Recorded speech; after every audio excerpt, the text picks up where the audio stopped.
Bismillahirrahmanirrahim. Assalamualaikum warahmatullahi wabarakatuh. Innal hamdalillah nahmaduhu wa nasta'inuhu wa nastaghfiruh wa na'udzu billahi min shururi anfusina wa min sayyiati a'malina.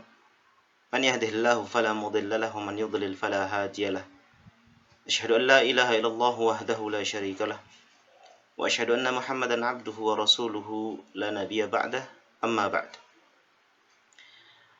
Ikhwati fillah wa tullabi rahimani wa rahimakumullah. Kita selalu bersyukur pada Allah Subhanahu wa taala atas limpahan rahmat dan kasih sayangnya kepada kita, sehingga kita selalu diberikan kesehatan dan keafiatan.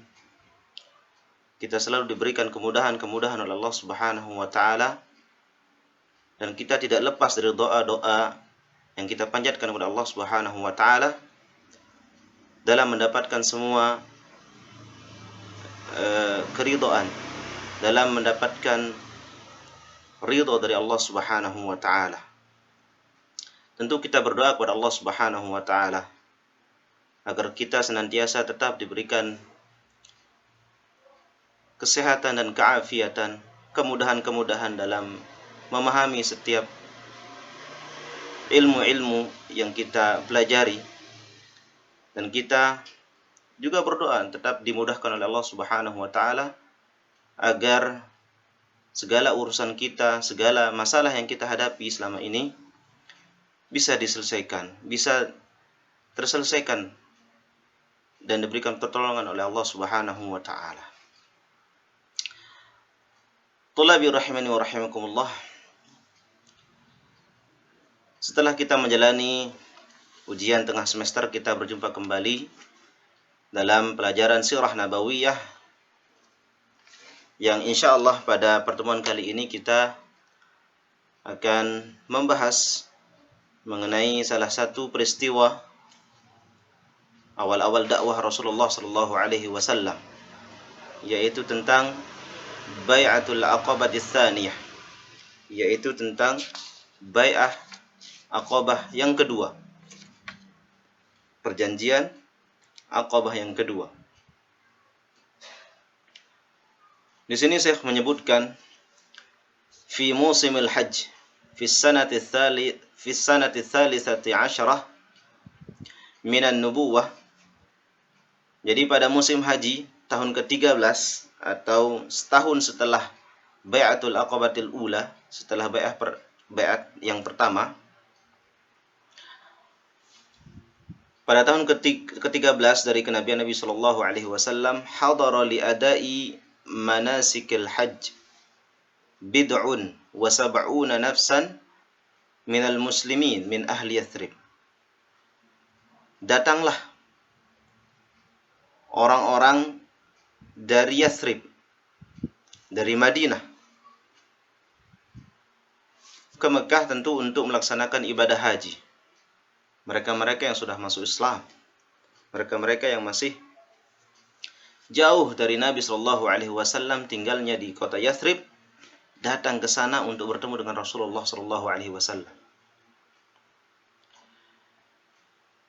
Pada musim itu, tentu mereka mengambil kesempatan, tentunya selain melaksanakan ibadah haji, juga mereka ingin bertemu dengan Nabi mereka, Rasul mereka, yang mana mereka tidak pernah bertemu sebelumnya. Berapa jumlah mereka? Bid'un wa sab'un. Sekitar 70-an orang. Bahkan ada yang mengatakan, para ulama mengatakan 72 orang. 70 laki-laki dan 2 orang perempuan. Ja'u dimna hujjaji qaumihim minal musyrikin. Mereka juga datang dengan para kaum musyrik dari ahli Yathrib, dari penduduk kota Yathrib. Jadi mereka berbondong-bondong menuju kota Makkah dengan beberapa orang kaum musyrikin yang ada di Madinah. Wa qad tasa'ala haula'il muslimuna fi ma bainahum. Mereka, orang-orang muslim yang ada di Madinah, orang-orang Yathrib di sana, mereka saling bertanya-tanya antara satu sama lainnya. karena sudah lama sekali menunggu setelah mereka masuk Islam pada tahun ke-12 dengan jasa dari Mus'ab bin Umair dan beberapa orang yang saat itu membaiat Rasulullah pada Bai'atul Aqabah yang pertama. Mereka bertanya-tanya, apa yang mereka pertanyakan? Wahum lam yazalu fi Yathrib aw kanu fi tariq.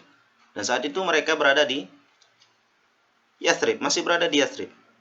Terus-terusan mereka saling bertanya-tanya. Aw kanu fi tariq, bahkan ketika mereka dalam perjalanan menuju kota Makkah. Apa isi pertanyaan mereka antara satu sama lainnya? Hatta mata natruku Rasulullah sallallahu alaihi wasallam yatuf wa yutradu fi jibali Makkah wa yakhaf. Sampai kapan kita meninggalkan Rasulullah di kota Makkah? Berpindah-pindah tempat beliau berdakwah. Wa yutradu fi jibali Makkah, sampai-sampai beliau terusir. Sampai-sampai mereka terusir. Rasulullah terusir dengan para sahabatnya sampai ke pegunungan kota Makkah. Karena memang seperti itu perjalanan dakwah Rasulullah sallallahu alaihi wasallam. Ketika beliau berdakwah tidak ada satupun yang menerima dakwah beliau. Beliau berpindah-pindah, beliau diusir oleh orang-orang Quraisy. Wa yakhaf. Bahkan Rasulullah merasa terancam. Diancam habis-habisan Rasulullah SAW pada awal-awal dakwah beliau. Tentu kita semua ketahui bagaimana perjalanan dakwah beliau. Beliau terancam. Falamma qadimu Makkah, lalu ketika mereka sudah sampai di kota Makkah, orang-orang Yathrib ini, ketika mereka sampai di kota Makkah, jara bainahum wa bainan Nabi sallallahu alaihi wasallam tawasul sirri adda ila ittifaqil fariqain ala an yajtami'u fi awsati ayyam at-tashriq fi asy-sya'b alladhi 'inda al-Aqabah. Sesampai mereka di kota Makkah, mereka tentu mencari-cari kesempatan. Bahkan mereka melakukan komunikasi secara rahasia bersama Rasulullah terus-terusan. Ketika mereka sudah sampai Makkah, mereka terus mencari kesempatan untuk berkomunikasi dengan Rasulullah. Itu pun dengan secara rahasia. Mereka tidak mau diketahui oleh orang-orang Quraisy. Mereka tidak mau diketahui kalau mereka datang ke kota Makkah bukan hanya untuk berhaji tetapi untuk bertemu dengan Rasulullah SAW. Mereka tentu rindu dengan Rasulullah SAW. Meskipun mereka belum pernah bertemu orang-orang yang datang pada bai'ah yang kedua ini, tetapi mereka merasa rindu dengan Rasulullah SAW. Itulah kaum muslimin. Ketika mereka sudah setia dengan Islam, ketika mereka sudah mengakui diri mereka sebagai seorang muslim dan mengakui Nabi Muhammad sebagai nabi mereka, tentu mereka merasa iman mereka sangat terpatri dalam hati-hati mereka. Maka mereka ingin dan rindu bertemu dengan Rasulullah sallallahu alaihi wasallam. Sampai-sampai mereka pun ketika sudah berkomunikasi dengan Rasulullah sallallahu alaihi wasallam, muncullah kesepakatan antara keduanya, antara Rasulullah dengan kaum Yathrib ini, yaitu mereka akan saling bertemu di sebuah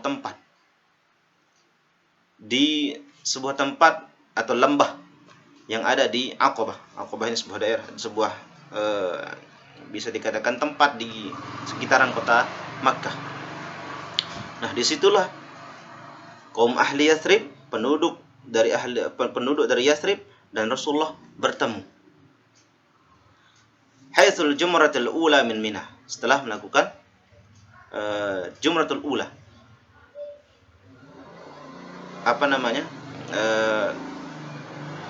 Melempar jumrah yang pertama. Wa an yatimmal ijtima'u fi sirriyatin tammah fi dhalamil lail.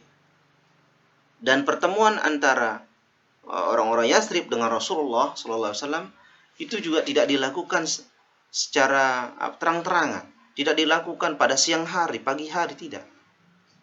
Bahkan pertemuan itu dilakukan oleh Rasulullah dengan orang-orang Yathrib pada sepertiga malam. Pada pertengahan malam bahkan. Ketika orang-orang Quraisy sudah tertidur, terlelap.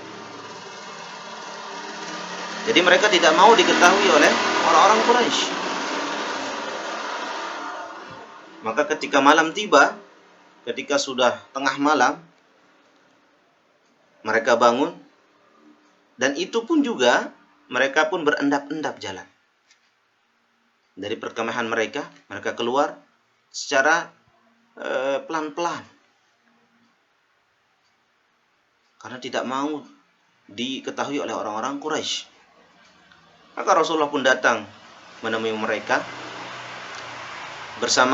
saat itu bersama pamannya Abbas bin Abdul Muttalib, yang memang Abbas bin Abdul Muttalib saat itu juga sebenarnya belum masuk Islam, tetapi beliau hanya ingin memastikan dan ingin menjaga. Beliau ingin menjaga keponakannya. Beliau tidak ingin terjadi apa-apa terhadap Nabi Muhammad SAW, meskipun saat itu beliau belum masuk Islam. Tetapi beliau